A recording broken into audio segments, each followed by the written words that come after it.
want to start off by stating that this story starts out like most. My friend and I decided to spend our summer break in a cabin that his father owned on the outskirts of a large forest. We figured it'd be fun. There was a lake nearby that you could walk to, and it was an all-around different environment than the city. We figured we deserved some downtime after finishing up our college exams.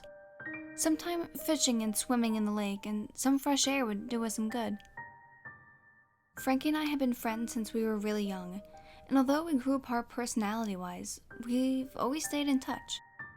Frankie is your classic, outgoing, likable guy. He has tons of friends, and everyone likes him. He's confident, charmistic, charming. Everything I'm not, in fact. We have almost complete opposite personalities. I'm shy and I don't have many friends. And willing to admit that I'm a bit odd. I don't like sports like most people. I like art instead. That in itself isn't what makes me odd. It's more of the subject matter of my pieces that makes people feel uncomfortable around me. I draw and design monsters. Anything from zombies to aliens. Now, a lot of people like my art, but that's because they don't know me on a personal level. Most of my friends and family dislike the subject matter. They think it has a negative influence on my mind, that it's unnatural for someone to think about these things so often. Don't get me wrong, I'm not some sort of monster-hunting freak or cultist. I just like monsters. I like the feeling of false fear, like a lot of other people. Of course, it's fun to feel chills up your spine when it's fake. I once asked Frankie why he still wanted to be my friend, and he simply told me, "You're interesting, unlike most people." That's what I always admired about him. He's very accepting of all people, even me. He isn't like everyone else who tries to change me. I'm his friend, after all, flaws and all. When we first arrived at the cabin, it was like something out of a dream. It was huge and had lots of windows, wood furnishing, the works. We didn't waste any time either. We immediately set our things down and made our way down to the lake. The sun was still high enough in the sky to where we thought we could make it back before dark. I, of course, brought my sketchbook, hoping to get some inspiration while I was down there, and Frankie just brought his fishing pole with a small bag of bait. It wasn't very hard to find our way down, and it took us about 30 minutes or so altogether to get from the cabin to the lake. We sat there for a good while, talking about random things like music. Frankie did most of the talking, no surprise there. After a few hours, we both were silent, just enjoying the sounds of the lake and the birds, the wind too. I sat there and drew the creature from the Black Lagoon while he fished. After a couple hours, the sun began to go down, so we packed up our things and started to head back to the cabin. About 5 minutes into the walk back, I realized I had forgotten a pack of professional-grade art pens back at the dock. So I told Frankie to keep going and that I'd catch up with him later. Frankie seemed reluctant since it was beginning to get dark, and it was my first time out of the cabin. He made a joke about having to call the forest rangers if I got lost. We both laughed and then parted ways. It didn't take me long to get to the dock, but once there, I noticed something peculiar. I slowly inched towards the dock, looking closely at the ground. There were sets of muddy, wet footprints going from the end of the dock to the forest area beyond. It looked almost as though someone, or rather, something, crawled out from the water onto the dock, then into the woods where Frankie and I had gone. I stood there for what felt like an eternity, then grabbed my pens and quickly began walking back. I said before that I liked the feeling of chills down my spine when I knew it was fake. This is not how I felt in that instant. I was more than a little scared. The only thing I could do was convince myself that there was a logical explanation, one that didn't include lake monsters or murderers lurking in the forest. I clenched my pens tightly and looked around carefully, making sure I was alone, as I quickly followed the path back. It was then that I began to hear movements all around the pathway, leaves and bushes rustling, twigs breaking, footsteps, tripping. of water. I ran. I ran all the way back to the cabin and I shut and locked the door behind me. They began pulling down all the blinds. I fidgeted uncontrollably, looking around at all the windows and doors, waiting for something to happen. I jumped when I felt a hand touch my shoulder. I relaxed a little when I realized it was Frankie. He had a look mixed with confusion and concern. At first, I didn't speak at all. I could hardly catch my breath. But I explained what happened, and Frankie got a disbelieving smile. "You've been watching too many monster movies. It's probably just otters or raccoons or something. They've been known to clean their hands in lakes and streams. That's probably what you saw and heard," he said nonchalantly. I felt both relieved and stupid. I figured that I was just overreacting, falling victim to an overreactive imagination, one that just so happens to like monsters. So I forgot about it. We ate dinner and watched some TV, then went to bed. That night, I had a dream, or at least I hope it was a dream. In this dream, there was a creature standing at the end of my bed, staring at me. I think it was looking at me anyways. I couldn't seem to find its eyes. There were two hollowed out sockets where the eyes probably would have gone. It was covered head to toe in hair-like, algae-like substance. Its entire neck was hidden in the substance as it draped over its huge, broad shoulders. It leaned over, placing a bony, sopping wet hand on the edge of my bed. The tips stained a dirty black. Its fingernails were chipped and overgrown, scratching against the bedpost as it made its way to the corner of the mattress. The floor made a sloshing sound with each step as it slowly made its way closer to me. I wanted to scream, run, or hide, but I was frozen in place. I didn't make so much as a peep as it leaned, its massive body over my face.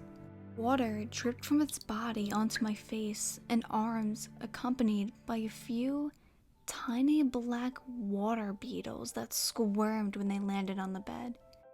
It opened its mouth, which had no lips, just a set of teeth that were uneven, yellowed, and stained black.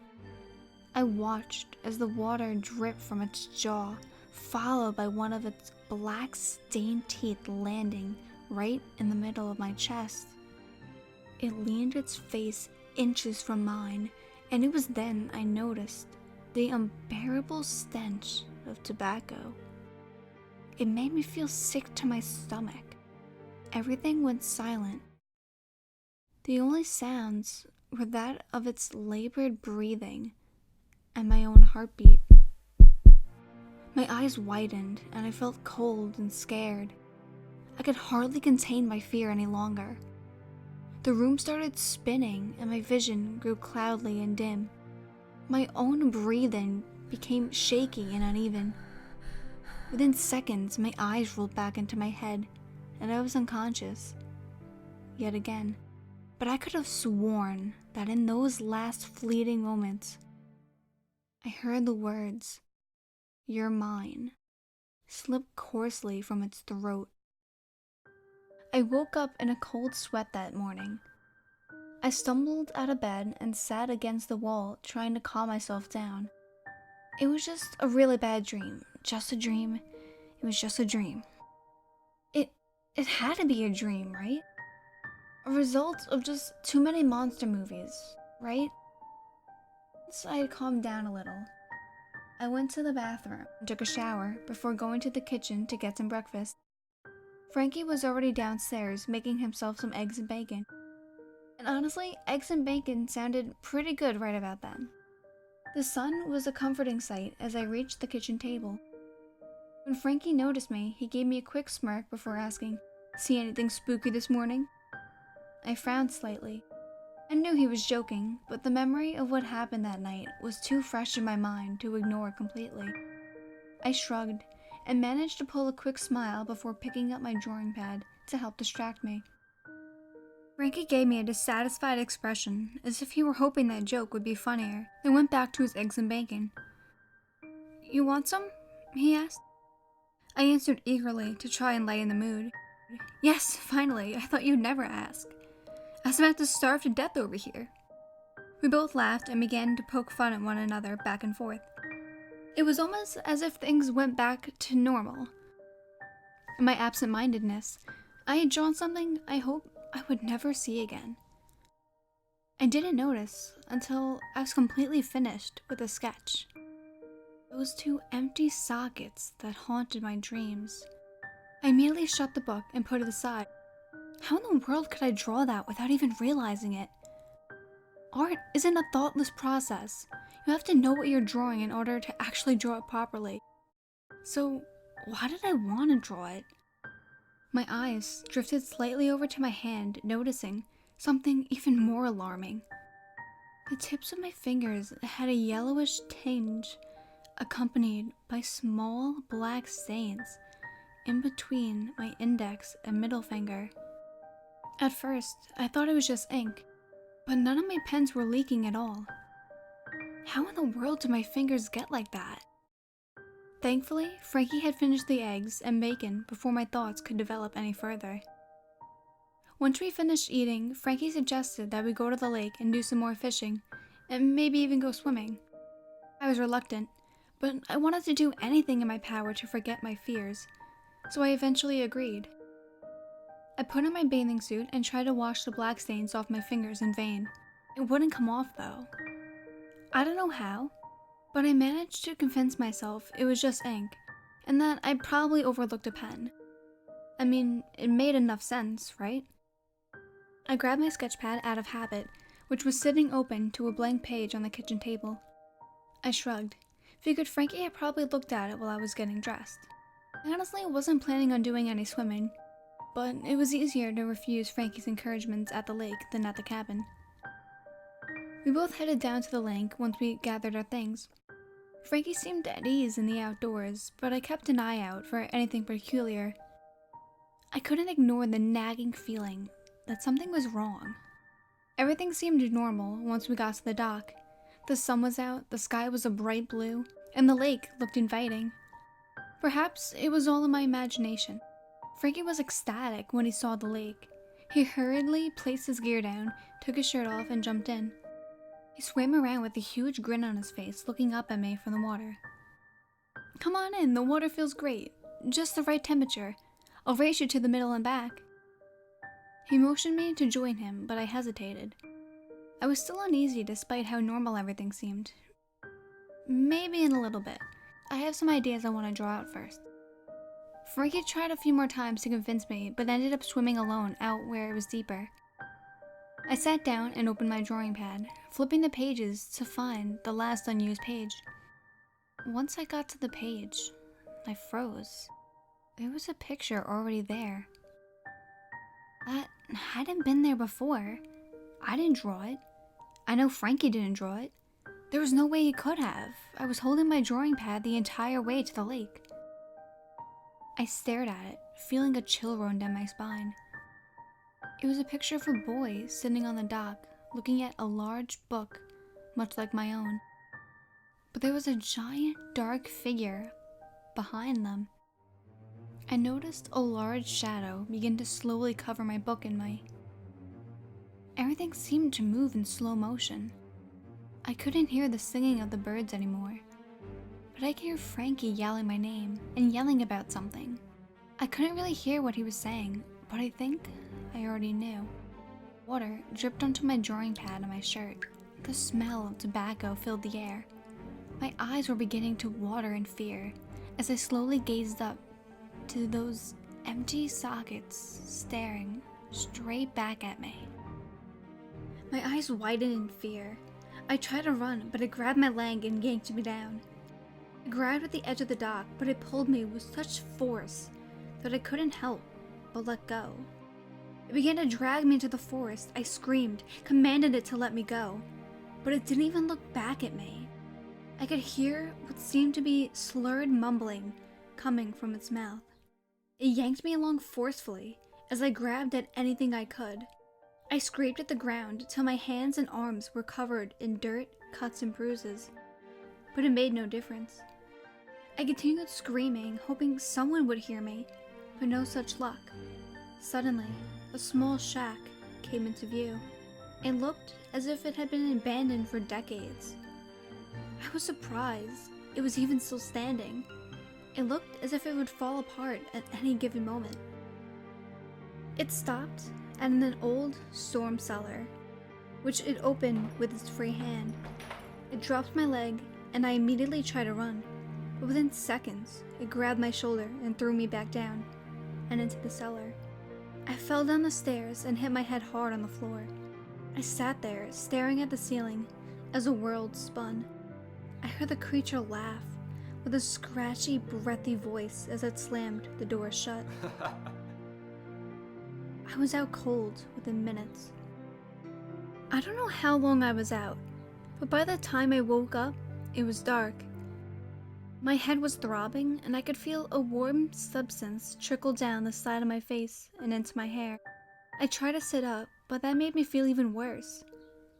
Everything kept moving, and I couldn't keep my balance. My wrist hurt bad, probably landed on it wrong when I was thrown in here. The room was filled with lit candles so I could see, but not very well. I jumped slightly when I heard glass break from the floor above me. I could hear yelling and more glass breaking. So I sat up and turned my head towards the ceiling. It was more than one voice, 3 to be exact. One was hoarse and angry. The other 2 sounded slightly younger, a man and a woman. Suddenly, I began to hear screaming. I noticed a discoloration in some section of the floorboards above me. Then, I felt a drop of warm liquid fall on my cheek. I went to wipe it away and look at my hand to see what it was. I was horrified to see the red liquid smeared across my hand. And as I quickly crawled out of the way of the further drops, I needed to get out of the cellar right now. I was about to turn around when I noticed someone sitting at the table next to the sidewall. He looked pained, leaning his head against the tip of his fingers. He looked over at me with an expression filled with years of unhappiness. In the middle of the young man's shirt was a large bullet wound surrounded by a damp bloodstain. There were speckles of blood on his face and shoulder as well. His hair and eyes were as black as coal, and his skin as white as paper. He looked very similar to me, except he wore clothing that looked as if they were from the 1900s. He had on a white button-up shirt with brown long pants accompanied by thin suspenders and black dress shoes. He put me here after he shot me, his own son. That was before he decided to dump my body in the lake. He fiddled with his hands for a moment before speaking again. He was always so disappointed in me. He blamed me for his smoking and drinking, like I was the reason. But I think he was just lonely, afraid. Afraid I'd leave him behind like my mother did. She died when I was young, and he was never the same again. He looked up at the ceiling with a glare so cold it could freeze a person's soul. I guess maybe he thought he'd make me stay. After all, you can't leave if you're dead now, can you? But I would have loved to see the look on his face when he fell in too. He was too drunk to save himself. His expression became somber again, filled with his own loneliness and regret. I was about to get married to the most beautiful woman I've ever seen. Her smile could melt the very surface of Neptune. It was so warm. She was my son, the light of my life, and he killed her too. Suddenly, there were large footsteps coming from the upper floor. He looked at me very seriously. You shouldn't be here. You need to get out of here while you still can. He'll kill you just like he did my fiancé and me. You need to wake up now, he said. His voice was fading, and so was everything else. Everything was dark, and my head began to throb. I can hear a familiar voice in the distance. It became louder and louder until I opened my eyes once more. Nicole! Nicole, wake up! Oh my god! My head was throbbing, and I tried to make sense of what was around me. There was light streaming in from the open cellar doors. From what I could tell, it was evening from the orange pale color of the light brightening the room. Frankie was crouched next to me, shaking my shoulders. He looked around frantically and tried to sit me up. "We need to go now. Can you walk?" he asked me. I nodded tiredly. There was no way I was staying in there any longer than I had to, regardless of my throbbing head. Once he had gotten me to my feet, I stumbled slightly, but was able to keep my balance once more. Suddenly, we heard loud footsteps coming from upstairs. Immediately, Frankie began pulling me to the top of the cellar stairs and out into the forest. Once there, I guess adrenaline began to kick in, because I felt well enough to walk and even run on my own. We both began to run. I looked back to catch a glimpse of the young man I had seen in my dreams standing in front of the house, watching us leave. We ran for our lives, but with my injury, I found it hard to keep up with Frankie, who eventually disappeared in the foliage in front of me. Once I arrived at the cabin, Frankie was nowhere to be found. I called out his name, but got no response. I stumbled around the side of the cabin where the garage was, only to find that it was empty. No car. I felt my heart drop.